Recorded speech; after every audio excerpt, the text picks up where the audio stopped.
Já deve ter ficado claro pra vocês o quanto eu amo a franquia Premonição, porque tem vários vídeos aqui que eu postei recentemente sobre o sexto filme e também sobre os outros filmes da franquia. Então assim, tem vídeo pra dar e vender dessa franquia e vão sair alguns outros ainda essa semana. Mas hoje eu separei um vídeo especial que vocês tinham me pedido lá no TikTok, principalmente, pra eu falar das minhas mortes favoritas aí, fazer um ranking do sexto filme. Então, quero ranquear aí todas as mortes que aconteceram no sexto filme, falar qual que eu gosto mais, qual que eu gosto menos e também fazer uma grande menção honrosa à cena de abertura, porque ela merece. E claro, vou trazer algumas informações que não estão no filme, né? Como, por exemplo, alguns finais alternativos que o filme teria, ou até mesmo uma morte que foi confirmada pelo diretor e também por uma cena bem rápida no filme. Então, assim, se você quiser saber mais coisas do sexto filme, esse é o vídeo certo. Mas antes de começar a falar sobre ele, deixa o like que é importante, inscreve aqui para próximos conteúdos e me conta nos comentários qual a sua morte favorita do filme e qual a sua morte menos favorita. Põe seu ranking lá embaixo que eu quero muito saber a opinião de vocês. Em quinto lugar, eu vou colocar a morte da Darlene, que foi uma morte que parece que foi escrita às pressas, né? Porque, gente, além deles copiarem uma morte que já aconteceu na franquia, eles ainda fazem uma morte tão xoxinha pra uma personagem que era tão importante até o momento ali. Então assim, foi complicado. E na cena em questão, nós vemos a Stephanie, o Charlie e a Darlene indo se abrigar na casa da Iris, depois de ver a morte do Bob e do Eric. E um vazamento de gás acontece nessa cabana da Iris, faz ela explodir. O Charlie acaba voando longe, a Darlene também. O Charlie fica embaixo ali de destroços e a Darlene levanta pra ajudar ele ali a se soltar. E quando ela vai fazer o discurso dela de salvadora da pátria, um poste cai em cima dela e esmaga ela na hora. E isso me lembra muito da morte do McKinley lá em Premonição 3, que foi uma morte que foi, tipo, basicamente isso, até porque aconteceu também no último ato, então foi assim, uma coisa bem parecida. E pra mim a morte da Darlene não teve impacto visual, não teve gore que poderia ter tido, não teve uma construção tão legal da cena, né? Assim, foi da hora ver a explosão, foi da hora ver a explosão, mas eu acho que, gente, a gente tava no último ato do filme, a gente esperava uma morte bem mais construída e essa não foi tanto. Na verdade, foi uma cena até esquecível. E por falar nessa morte da Darlene, algumas pessoas que assistiram o filme nas sessões testes disseram que a versão original dessa cena aconteceria de uma maneira bem diferente. Na verdade, ela começaria na porta giratória, onde a Darlene ficaria presa por conta da sua bolsa que ficaria enganchada na porta. Então a cena da porta giratória estaria no filme originalmente, mas ela não funcionou tão bem, porque a gente sabe que um pouco antes dessa cena da porta giratória acontecer, tem outra cena da porta giratória, que é quando a Stephanie e companhia vão entrar dentro do hospital, e aí eles ficam naquela sensação de, meu Deus, a porta pode ser perigosa, pode acabar com o Bob, sabe? Então ele demora um pouco pra entrar no hospital, e essa cena já premedita que um pouco depois aconteceria algo com essa porta giratória que não aconteceu na versão final que a gente assistiu. E isso não aconteceu porque o público teste que assistiu essa cena falou que ela não se encaixava bem no que estava sendo feito até então. Porque no caso a gente veria a Stephanie salvando a mãe dela de ser morta pela porta giratória, ela colocaria o livro da Iris, impediria que a porta meio que decapitasse a mãe dela. Algo que até me lembra um pouco a vibe de Premonição 2, onde aquela mulher lá é morta, né, com a cabeça meio que cortada no elevador. Vocês lembram dessa cena?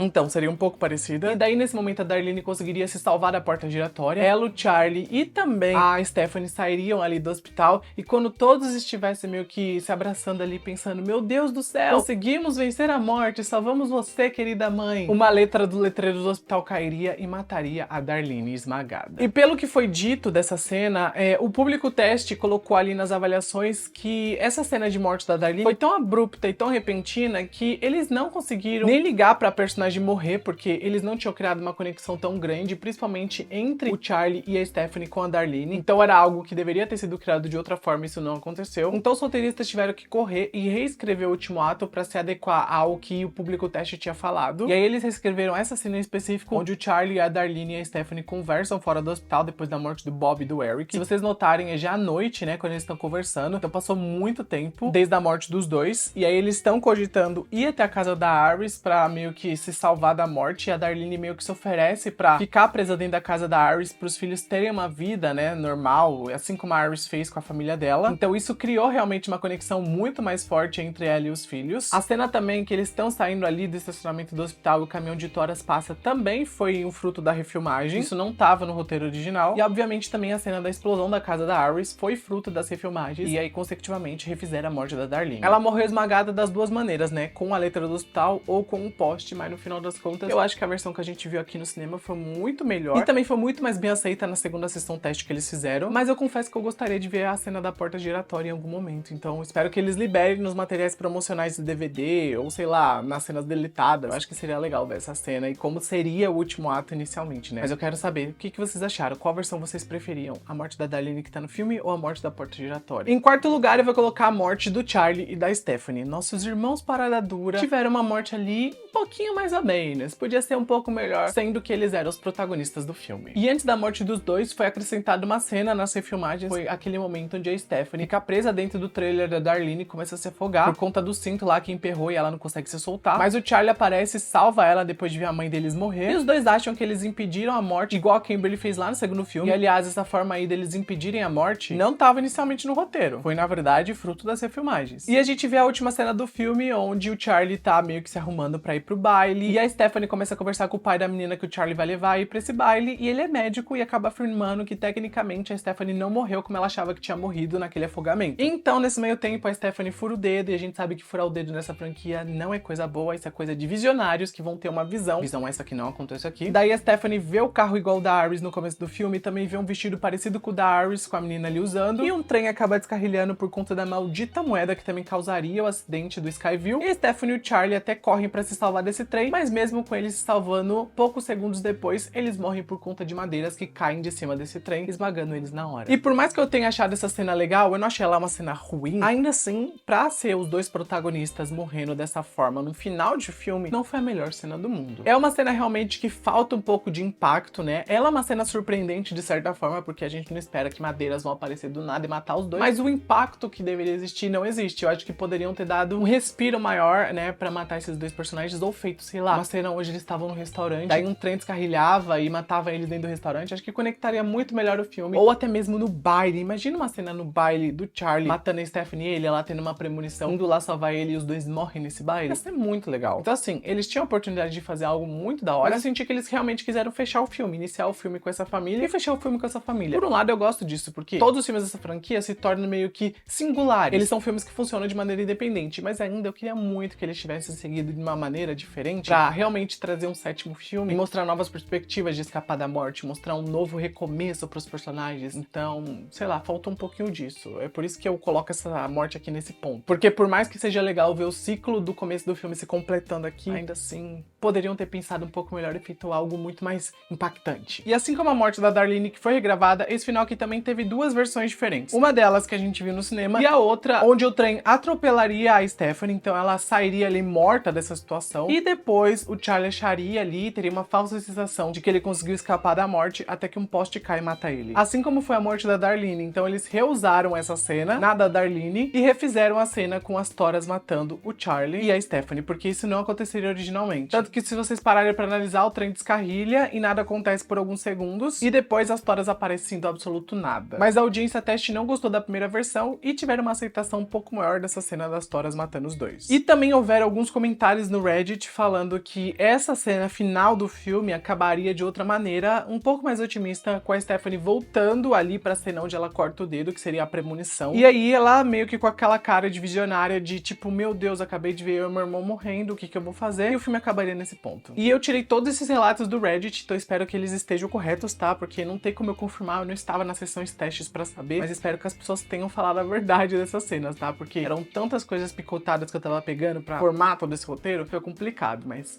enfim, é isso. Agora vamos pro terceiro lugar do ranking de mortes do filme, que vai ficar com a Julia, que morreu por causa do caminhão de lixo. Gente, essa cena é ridícula, porque toda a construção é muito esquisita. Primeiro que a Julia vai fazer a corridinha matinal dela, daí ela é atingida por uma bola, ela cai numa lixeira e o caminhão de lixo pega essa lixeira, joga dentro dele e o motorista do caminhão tá super distraído, mexendo no Tinder e ouvindo o Kelly Clarkson, e o caminhão literalmente vai fazer a compactação do lixo. A Stephanie até tenta ajudar a Julia, mas a cabeça da Julia é esmagada, enquanto o braço da Julia sai nas mãos da Stephanie, e a pobre Julia nos deu adeus dessa maneira tosca. Algum dia, quando acabar toda essa press tour da atriz aí, que faz a Julia, eu quero perguntar pra ela o que ela achou da morte dela, porque a gente foi muito tosca. Assim, foi divertida? Foi, por isso que está no meu top 3, mas foi tosca. É memorável? Sim, mas é memorável por ter sido tosca. Então assim, não tem méritos pra essa cena, ela é simplesmente uma cena tosca. Eu até sinto que a cena foi feita pra gente dar risada, né, não pra gente ficar com muito medo. Mas gente, se você tá matando uma personagem num filme de terror, no mínimo que a gente tem que sentir é um pouquinho de medo, e essa cena não dá pra sentir. Você literalmente tá rindo do começo ao fim. A cena que a Julia é esmagada e a cabeça dela meio que é amassada é legal. O braço dela também na mão da Stephanie é legal, mas toda a construção do resto que vem antes disso, não, uma pataquada total, e é memorável, vai ficar marcado na franquia. Tipo, todo mundo vai lembrar do sexto filme e vai pensar na morte da lixeira. Então assim,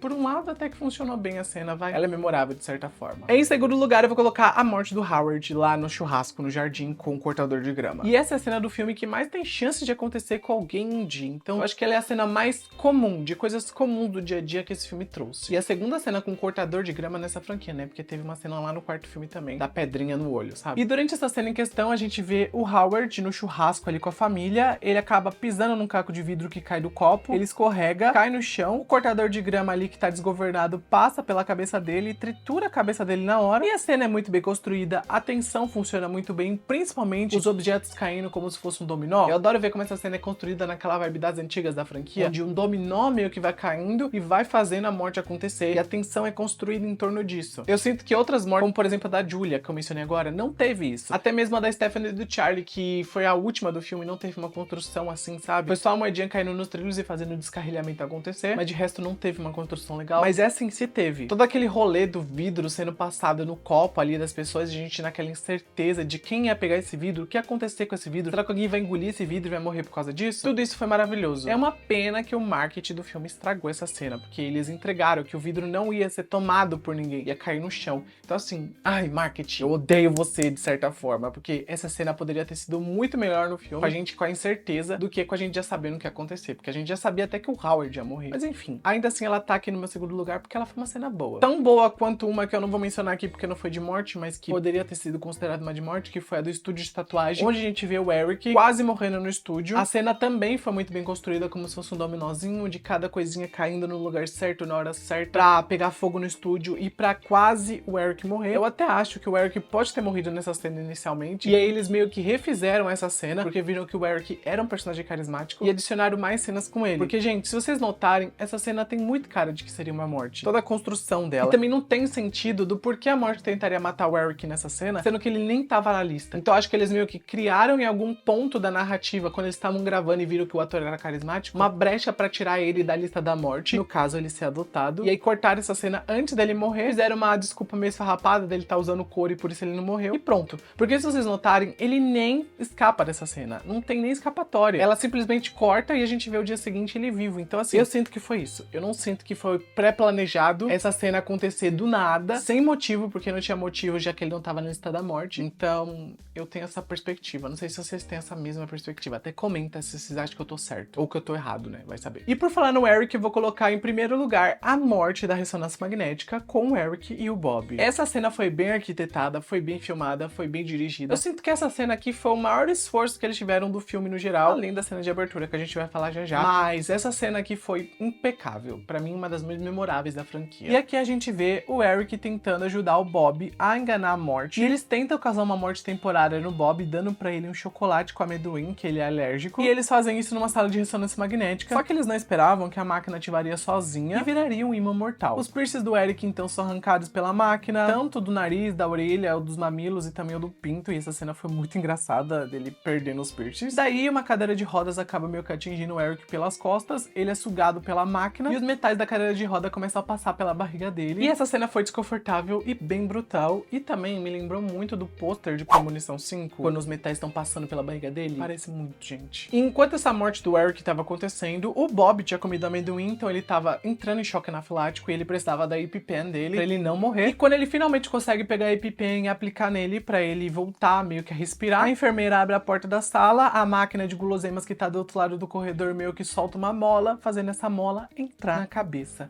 do Bob. E a gente vê o crânio dele meio que aberto por conta da mola e a mola girando. Essa cena é muito bem feita, eu adoro essa cena. É chocante, é gráfica, é rápida também, e é memorável. Eu só acho que tem algumas burrices que acontecem nessa cena, como por exemplo, o Bob sabia que a máquina ligou do nada, ele literalmente continuou na mesma sala. Meu filho, você sabe que a morte tá atrás de você e você vê uma máquina de ressonância magnética ligar, você continua na mesma sala? É muita burrice. Então assim, tem algumas burrices que acontecem, mas se não existisse burrice, não existiria essa franquia. É sobre isso. Eu adorei essa morte, já falei um pouco mais sobre ela no meu vídeo com spoilers, então vejam lá, porque lá tem mais comentários. É que esse vídeo aqui ia ficar muito longo se eu falasse sobre tudo que eu queria, mas essa morte foi épica. E se assistiu até esse ponto do vídeo, coloca um chocolate nos comentários pra representar o chocolate que o Bob comeu, pra ter o choque anafilático, porque aí eu sei que vocês assistiram até esse momento do vídeo. E pra finalizar esse vídeo, eu quero fazer uma menção rosa à cena da premonição, que é a cena de abertura do filme, porque sim, gente, ela teve mortes legais, mesmo que sejam mortes que não aconteceram, né, ainda assim são mortes legais que merecem eu falar aqui. E também tem uma cena off-screen que apareceu aí nos jornais que a Aris meio que colecionou, sabe, sobre as mortes das pessoas da torre, que confirma a morte de um personagem que todos odiamos em conjunto. Então assim, tem coisa melhor que confirmar uma morte de um personagem que a gente odeia? Não tem. Então vamos falar sobre isso. E nessa cena inicial nós conhecemos a Aris, que tem uma premonição no restaurante Skyview, e a cena é aquela obra obra-prima de causa e consequência, porque a gente tem um garçom que abre um champanhe. Esse champanhe solta um pingente do lustre que quebra o vidro que tá embaixo. E várias pessoas estão dançando e pulando nesse vidro. Esse vidro vai rachando até que ele se despedaça e várias pessoas caem ali, batendo na viga de sustentação do restaurante, e isso faz o restaurante meio que partir ao meio. Além disso, um pouco antes, o maldito menino joga uma moeda que cai no duto de ar ali do restaurante, danifica uma hélice, essa hélice meio que atinge o tubo de gás que começa a vazar, e isso causa uma explosão um pouco depois. E nesse caos geral, na explosão principalmente, muita gente pega fogo e é carbonizada na hora por conta da explosão que acontece. Mas uma em específico, que é a mulher pegando fogo, foi maravilhosa essa cena. Além de ser uma cena real que incendiaram realmente uma dublê, ver ela causando o incêndio ali foi muito da hora. A gente também teve a cena do cara sendo partido ao meio no elevador, que lembrou muito da cena de Premonição 2 também, da mulher sendo decapitada no elevador. A gente também tem a cena da mulher sendo esmagada por um piano, que já virou clássica de tanto que usaram nos materiais promocionais do filme. Porém, a melhor cena, sem sombra de dúvidas, é a do maldito menino que jogou a moeda, achando que ia sobreviver ao incidente da torre, mas do nada, o piano que matou a mulher ali um pouco antes cai na cabeça dele lá embaixo e ele é esmagado. Eu aplaudi no cinema, todo mundo aplaudiu no cinema, nunca fiquei feliz por ver uma criança morrendo, quanto eu fiquei por essa morrendo, mas no final das contas a Iris salva todo mundo daquela torre de morrer, então assim, o menino ficou vivo, e eu fiquei, sou pestinha, você não merecia ficar vivo? E aí, tem uma cena que aparece um recorte de jornal, onde a gente descobre que um batedor de carteiras que tava furtando ali um cara em Manhattan é visto pela polícia, tenta fugir da polícia, e quando ele tenta escapar, ele corre pro meio da rua, onde é atropelado por um caminhão que transportava pianos, e ele é morto instantaneamente. Então, basicamente, ele foi morto. Então a morte veio atrás dele, e isso dá até um quentinho no coração, saber que ele era um batedor de carteira, então ele se tornou salafrário, e também por ele ter morrido com um piano, e foi um karma. O karma chegou pra ele em algum momento.